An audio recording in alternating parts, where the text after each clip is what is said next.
अब देखिए वो इनका हमारा 2 number question, 2 number question very important है, ये 2 नंबर में पूछता है, ठीक है, तो इनको मिस नहीं करिएगा। कहता है अनुपात A1/A2 B1/B2 और C1/C2 की तुलना कर ज्ञात कीजिए। इनको तुलना करना और ज्ञात करना है कि निम्न समीकरण युग्म द्वारा जो है वह निरूपित रेखाएं एक बिंदु पर प्रतिच्छेद करता है या फिर समांतर है, फिर जो है वह ये जो है वह संपाती है, ये आपको बताना है। क्लियर। तो देखिए वो रैखिक समीकरण का हमारा व्यापक रूप जो है वह क्या होता है, तो ये हमारा होता है रैखिक समीकरण का व्यापक रूप हमारा होता है ये एक्स प्लस ये जो है वो एक्स प्लस बी और ये इज इक्वल टू 0 होता है। ये जो है वो x plus B is equal to ये 0 होता है। ये हमारा रैखिक समीकरण का जो है वो व्यापक रूप है। यहाँ पे जो है x का मान क्या है, 1 है, तो जब x का मान 1 होगा तो ये रैखिक समीकरण है। क्लियर। तो ये जो है वो हम समझ गए। अब देखिए दो चर में जो है वो रैखिक समीकरण होगा, तो दो चर में रैखिक समीकरण का व्यापक रूप क्या हो जाएगा, एक्स प्लस ये बी वाई प्लस ये सी इज इक्वल टू 0। तो देखिए यहाँ पे दो जो है वो चर है ए और बी, और यहाँ पे ए बी सी क्या है, तो हमारा अचर पद है, ठीक है, अचर पद है। तो ये हमारा क्या है, तो दो चर वाला रैखिक समीकरण है। क्लियर। अब देखिए यहाँ पे दो जो है वो रैखिक समीकरण आपको दिया हुआ है, तो हम जो है वो यहाँ पे लेंगे A1x प्लस ये B1y प्लस ये C1 इज इक्वल टू 0।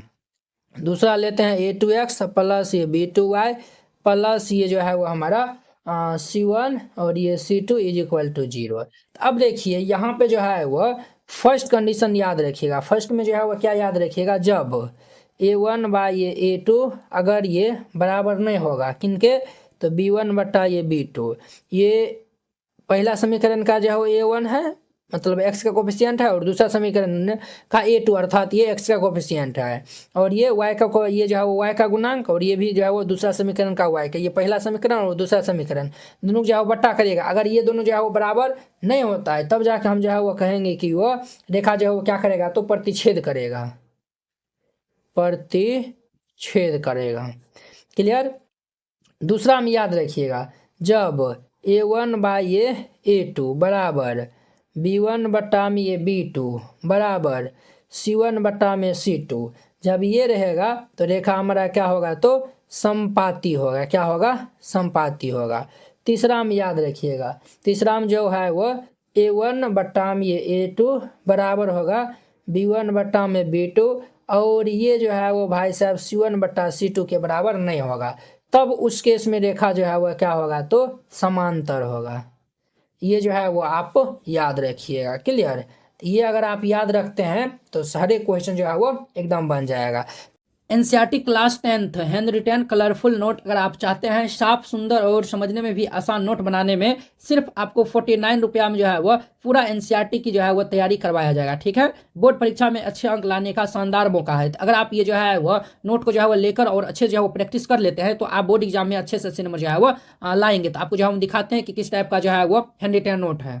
इस टाइप का जो है वो आपको नोट दिया जाएगा। देखिए एकदम जो है वो हैंड रिटेन कलरफुल जो है वो नोट है, पूरा जो है वो गणित का, इसमें जो है वो 300 प्लस जो है वो पेज का है। ठीक है, तो अगर आप ये जो है वो चाहते हैं, और हाँ आपको बता देते हैं, जैसे जो है वो देखिए हमको 2 नंबर जो है वो क्वेश्चन में डाउट है, तो हम जो ये 2 नंबर क्वेश्चन में जो है वो क्लिक करेंगे, ये डायरेक्ट जो है वो यूट्यूब वीडियो को जो है वो ये देखिए इस तरीके से जो है वो लिंक खुल जाएगा, आप लोग जाके जो है वो वहाँ पे जाके वॉच कर सकते हैं। जिससे जो है आपको ये नोट लेने के लिए ये जो QR कोड है इसको जो है वो आप स्क्रीनशॉट जो है वो ले लीजिए, इस पर जो है वो आप 49 रुपये जो है वो सेंड कर दीजिएगा। अगर आपसे जो है वो नहीं होता, अगर जो है वो QR कोड जो है वो नहीं काम करता है तो आप इस नंबर पे जो है वो कॉन्टैक्ट कर लीजिएगा। ठीक है, ये नंबर जो है वो नोट कर लीजिए और इस पर जो है वो बात कर लीजिएगा। अगर होता है तो आप जो है इसमें 49 रुपया जो है वो सेंड कर दीजिएगा और पेमेंट का जो है स्क्रीनशॉट व्हाट्सएप पे जो है वो आप भेज दीजिएगा और कन्फर्म होते ही आपको PDF मिल जाएगा। ठीक है, हमें लिख दीजिए चूंकि दिया है, चूंकि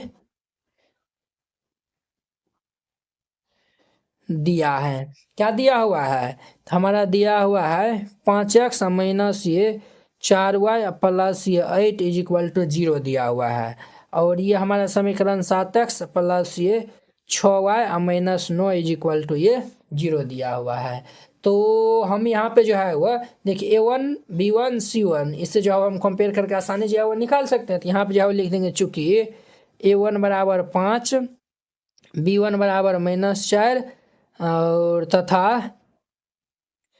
C1 बराबर 8, A2 बराबर कितने होगा, तो बुआ 7, B2 बराबर ये 6 तथा C2 इज इक्वल टू -9 हो जाएगा। क्लियर।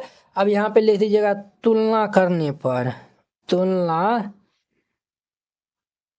करने पर, तो तुलना हम कर लेंगे तो हम निकालेंगे A1 बटा A2 बराबर ये B1 बटा में B2 बराबर ये C1 बटा C2।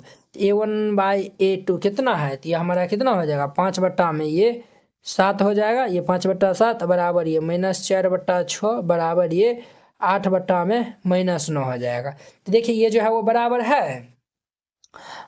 ये जो है वो ये हमारा बराबर है, तो बराबर ये जो है वो तीनों जो है वो बराबर नए है, तीनों बराबर नए है, ये जो है वो हमारा क्या है, तीनों जो है वो यहाँ पे बराबर न है, यानी कि ये कंडीशन देखिए ये और अगला भी टर्म जो है वो बराबर न है, तो ये दोनों जब बराबर नहीं होगा तो तीसरा भी बराबर नहीं होगा, तो यहाँ पे जो है वो लिख देगा चूंकि यहाँ जो है वो क्या है A1 बाई ये A2 बराबर नोट B1 बटा ये B2 है।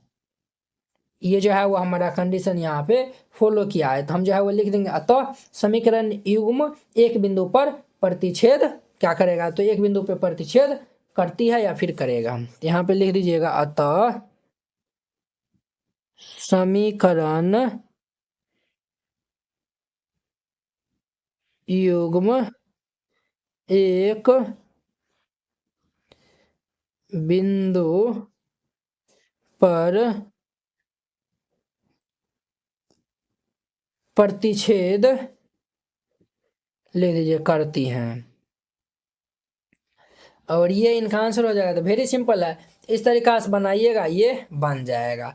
अब देखिए नेक्स्ट इनका हमारा 2 नंबर है, जो दिया हुआ है उनको हम पहले राइट डाउन कर लेंगे, तो यहाँ पे लिखिएगा चूंकि दिया है, चूंकि दिया है, क्या दिया हुआ है सर, हमारा दिया हुआ है 9x प्लस ये 3y प्लस ये 12 इज इक्वल टू 0, और ये हमारा दिया हुआ है 18x प्लस ये 6y प्लस ये 24 इज इक्वल टू 0। तो हम यहाँ पे जो है वो A1 B1 C1 का मान निकालेंगे, चूंकि A1 बराबर 9 B1 बराबर 3 तथा C1 बराबर 12 हो जाएगा। A2 बराबर कितना होगा, तो 18 और B2 बराबर 6 तथा C2 बराबर ये 24 हो जाएगा। तो यहाँ पे हम लिख देंगे चूंकि तुलना करने पर, चूंकि तुलना करने पर, तो यहाँ पे हम जो है वो तुलना कर लेंगे A1 बटा ये A2 बराबर B1 बटा में B2 बराबर ये C1 बटा में C2। तो ये भाई साहब हमारा क्या हो जाएगा, ध्यान दीजिएगा यहाँ पे, तो ये भाई साहब हमारा हो जाएगा 9 बटा 18 बराबर ये 3 बट्टा में 6 बराबर ये 12 बट्टा 24 हो जाएगा। ध्यान दीजिए 9 दूनी 18 3 दूनी के 6 12 दूनी 24, देयर फॉर ये 1/2 is equal to 1/2 is equal to 1/2, ये तीनों क्या हो गया, तो ये तीनों जो है वो बराबर हो गया। जब ये तीनों बराबर होगा देखिए ये जो है वो ये वाला कंडीशन हो गया, तो इनका जो है वो समीकरण युग्म का हल जो है वो क्या होगा, तो वो जो है वो संपाती होगा, क्या होगा, तो संपाती होगा। तो यहाँ पे जो है वो लिख दीजिएगा, क्या लिख दीजिएगा, अतः समीकरण, यहाँ पे जो है वो लिख दीजिएगा अतः समीकरण युग्म का हल संपाती होगा, और ये इनका आंसर हो जाएगा। तो वेरी सिंपल है, इस तरीका से बनाइएगा ये बन जाएगा। अब देखिए नेक्स्ट इनका हम जो है वो यहीं पे हल कर देते हैं। क्या नंबर है, तो 3 नंबर है, 3 नंबर क्वेश्चन लिख दीजिएगा, हम डायरेक्ट A1 B1 C1 लिख रहे हैं। A1 बराबर हमारा 6 हो जाएगा, और B1 बराबर ये -3 C1 बराबर 10, A2 बराबर ये 2 B2 बराबर ये -1 C2 बराबर ये 9 हो जाएगा। क्लियर, यहाँ पे लिख लीजिएगा तुलना करने पर, तुलना करने पर, तो यहाँ पे जब हम तुलना कर लेंगे A1 अपॉन में ये A2 बराबर ये B1 बाय B2 बराबर ये C1 बाय C2, तो ये हमारा क्या हो जाएगा 6 बट्टा 2 बराबर -3 बट्टा -1 बराबर ये 10 बट्टा के 9 हो जाएगा।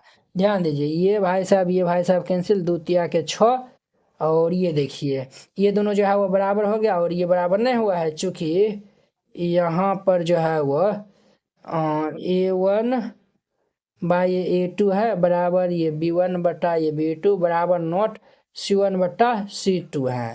तो जब ये कंडीशन जो है वो होल्ड कर गया है, हमारा ये कंडीशन है, तो इनकी समीकरण युग्म का हल क्या होगा, तो समांतर होगा। ठीक है, तो लिख दीजिएगा, तो समीकरण युग्म का हल जो है वो समांतर होगा। तो इस तरीका से बनाइएगा, ये 2 नंबर क्वेश्चन कंप्लीट होता है। अब देखिए नेक्स्ट